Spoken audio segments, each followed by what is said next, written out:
আসসালামু আলাইকুম রাহমাতুল্লাহি ওয়া বারাকাতুহু। সুপ্রিয় সম্মানিত দর্শক ও শ্রোতা, আশা করি মহান রব্বুল আলামিনের দয়ায় আপনারা সকলেই ভালো আছেন। সুপ্রিয় সম্মানিত দর্শক ও শ্রোতা, আজকে হযরত বিলাল হাবশী রাদিয়াল্লাহু তাআলা আনহু থেকে একটি ঘটনা বর্ণনা করব। ঘটনার শিরোনাম হচ্ছে চক্ষু ঘুমালেও অন্তর জাগ্রত থাকে।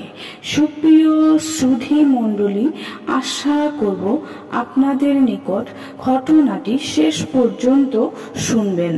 হযরত আব্দুল্লাহ ইবনে আব্বাস রাদিয়াল্লাহু তাআলা আনহু বলেন, একদা আমি রাতের শেষ ভাগে নবীজি সাল্লাল্লাহু আলাইহি ওয়াসাল্লামের খিদমতে উপস্থিত হলাম ও তার পেছনে দাঁড়িয়ে নামাজ শুরু করে দিলাম।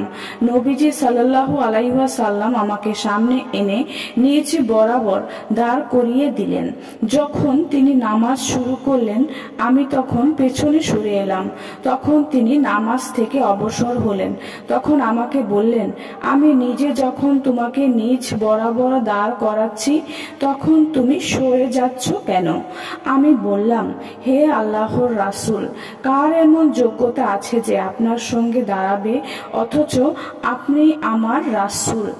আমার এই কথা তিনি অনেক আনন্দিত হলেন ও আমার জ্ঞান বুদ্ধি বিকাশের জন্য দোয়া করলেন। অতঃপর নবীজি সাল্লাল্লাহু আলাইহি ওয়াসাল্লাম শুয়ে গেলেন। পরে হযরত বিলাল রাদিয়াল্লাহু তাআলা আনহু এসে বললেন, হে আল্লাহর রাসূল, নামাজ। নবীজি সাল্লাল্লাহু আলাইহি ওয়াসাল্লাম উঠলেন ও নামাজ পড়লেন। তিনি দ্বিতীয়বার রুজু করেননি। ঘুমানোর পরেও নবীজি সাল্লাল্লাহু আলাইহি ওয়াসাল্লামের ওযু না করার কারণ হলো, যখন তিনি আরাম করেন তখন তার চক্ষু ঘুমালেও অন্তর জাগ্রত থাকে।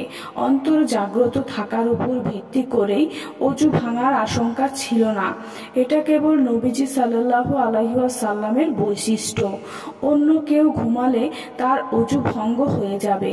সুপ্রিয় সম্মানিত দর্শক ও শ্রোতা, আশা করি ঘটনাটি ভালো লেগেছে। ঘটনাটি যদি ভালো লেগে থাকে অবশ্যই চ্যানেলটি সাবস্ক্রাইব করবেন, লাইক করবেন, কমেন্ট করবেন এবং বেশি বেশি শেয়ার করে দিবেন। সবাই ভালো থাকবেন। আল্লাহ হাফেজ।